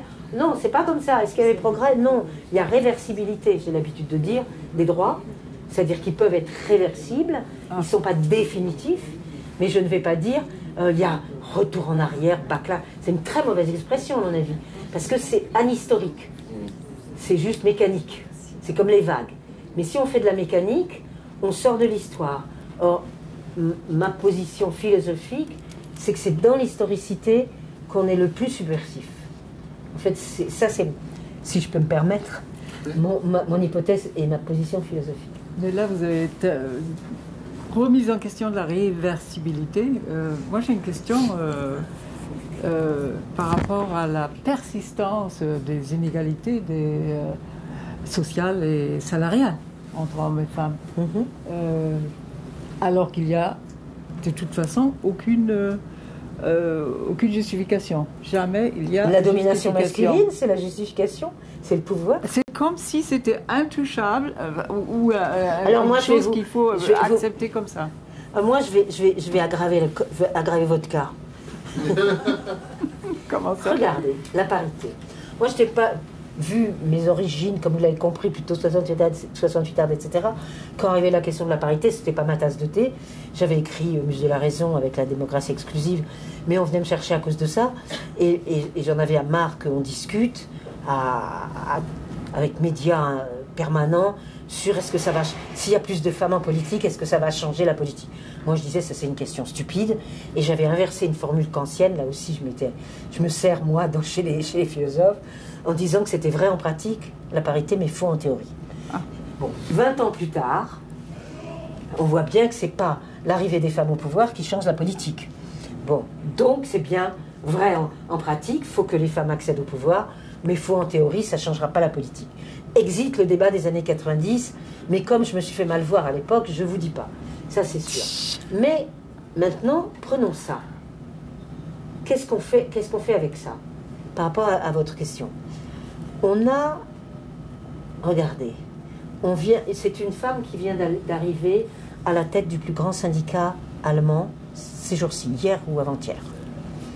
C'est une femme qui est à la tête de la CGT, c'est une femme qui est à la tête de la CFDT, c'est une femme qui est à la tête du Parlement français, c'est une femme qui est à la tête de la Commission européenne, etc. Pourquoi les hommes laissent le pouvoir politique aux femmes? Où est-ce qu'ils sont? Et l'article de ce soir dans Le Monde disait ce que je pense, moi, depuis un certain temps, c'est que les hommes sont partis prendre le pouvoir ailleurs. Dans le numérique, notamment, dans tout ce qui va être... Et c'est ça qu'il faut analyser. Et donc, on peut laisser le pouvoir aux femmes. Moi, en plus, on est content, hein. Je veux dire, je sais pas, celle qui va être la fille de la CGT, elle est quand même pertinente. Quand elle parle, elle est extrêmement précise, extrêmement pertinente. Je veux dire, elle est super. Moi, je n'ai aucune critique par rapport à ça. Mais regardez le nombre de femmes qui sont arrivées au pouvoir dans toutes les institutions politiques. C'est stupéfiant en Europe. C'est extrêmement impressionnant. Donc, je dis c'est faux en théorie, c'est-à-dire que ça ne va pas changer. Elles vont faire la politique. Mais où est passé le pouvoir? Et donc, la question, elle est simple. C'est que les hommes n'ont pas du tout l'intention d'abandonner le pouvoir. Sauf qu'il est peut-être ailleurs. Moi, j'ai une question justement par rapport à ce que vous voulez dire, c'est pourquoi ça ne change pas? Alors, c'est pas vrai que ça change pas. Il y a des choses qui changent. Regardez. Ça devrait changer. Non, mais pourquoi ça change? Ça veut dire qu'on est sur les mêmes moules? Non, mais c'est pas vrai que ça change pas. Regardez, générationnellement. Regardez, je ne connais pas votre histoire générationnelle, je connais la mienne, et je vois comment par exemple, la génération donc, des années 70, enfin la mienne, les baby boomers, comme on dit, puisque je suis une baby boom, malheureusement pour moi, mais donc je vois bien comment, d'une génération à l'autre, des choses ont changé. En plus, je suis fille d'une femme émancipée. Ma mère a été agrégée de lettres en 1935, et elle est finie professeure d'université. Elle a écrit des livres remarquables, d'ailleurs, sur Peggy, notamment, et sur Renan, etc. Donc, c'était une femme émancipée. Elle a fait partie, elle est la même, un peu plus jeune que Beauvoir et Simone Veil, donc c'est les premières qui accèdent à tout. Mais entre sa génération et la mienne, c'est énorme la différence. D'abord, elle n'aurait pas fait autant d'enfants si elle avait eu la contraception et l'avortement. En fait, pourquoi non, c'était par rapport, excusez-moi, c'était par rapport aux femmes qui gouvernent actuellement. Pourquoi le gouvernement... Ah non, mais c'est une autre question. Mais vous me laissez d'abord répondre à ça. C'est-à-dire que oui, ça change. Je préfère ma génération à la génération d'avant, par rapport à ce que moi j'ai pu faire. La liberté que j'ai eue, l'indépendance que j'ai eue. J'ai fait les enfants que je voulais. J'ai eu une vie sentimentale, etc., bien plus libre, etc. Donc, d'une génération à l'autre, j'ai gagné quelque chose. Alors, ça ne veut pas dire que, ce qui vient d'être dit, la question économique bouge tant que ça. Elle bouge à peine. Il y a un article dans Le Monde de ce soir qui le dit, et moi je connaissais tout ça de toute façon, puisque quand j'ai eu cette période politique, je m'étais fait engueuler par le ministère de l'Emploi, qui était Martine Aubry, parce que dans Le Monde, j'avais dit qu'il y avait un écart économique énorme, un écart salarial énorme. Juste un écart économique, excusez-moi. Il faut juste que j'arrive à finir mes phrases. C'est par rapport aux séparations et au fait des femmes... Non mais attendez, mélangeons pas tout, j'essaie d'être précise. Excusez-moi, j'essaie d'être précise. Des choses ont changé, des choses changent lentement. Mais qu'on dise, moi ce qui ne change pas, c'est effectivement la tentative de garder le pouvoir. Mais qu'il y ait des modifications historiques, oui. C'est pour ça que j'aime pas le mot backlash. Parce qu'on reviendrait au point de départ. Non, c'est pas vrai. Tout ça, c'est une mécanique qui n'est pas d'épistémologie politique intéressante. Il y a des choses qui changent. Et moi, j'ai la génération suivante, c'est-à-dire celle de mes enfants. Donc je vois, il y a des choses qui changent et des choses qui ne changent pas. On a compris, on sait. Donc effectivement, la partie est loin d'être gagnée. Voilà, et on voit, on peut remarquer ce qui vient de se passer dans toutes les nouvelles catastrophiques que nous sommes en train de vivre. Il n'y en a qu'une qui est bonne, c'est les élections en Pologne. C'est la seule chose agréable qui nous soit arrivée depuis des semaines, voire des mois. Et donc les femmes vont récupérer, probablement lentement mais sûrement, notamment, et il y a d'autres choses évidemment importantes aussi en Pologne, il n'y a pas que ça, mais c'était dramatique la vie des femmes en Pologne ces dernières années à cause du gouvernement qu'il y avait. Donc là, on sait, donc on est dans l'histoire. Donc elle ne gouverne pas exactement de la même façon, donc on voit bien qu'il peut y avoir des lignes qui peuvent... Eh bien, je vous répondrai, puisque c'était ça votre question finalement. Je n'en sais rien. Je n'en sais rien. Mais si je prends les femmes qui sont au pouvoir en France, syndicales ou politiques, aujourd'hui, elles font la même politique que les hommes dans les différents endroits où elles se trouvent, que ce soit la CGT ou Matignon. Après, vous pouvez être contente qu'elle ait résisté, que notre première ministre... Ce qu'on peut dire, la différence, c'est que, puisque moi j'ai connu l'histoire d'Édith Cresson, puisque je l'ai connue de près, on voit bien qu'entre Édith Cresson, à 30 ans d'écart, une femme a pu résister, et tandis qu'Édith Cresson ne pouvait pas résister. 30 ans plus tard, une femme peut résister. Voilà la différence que je vois.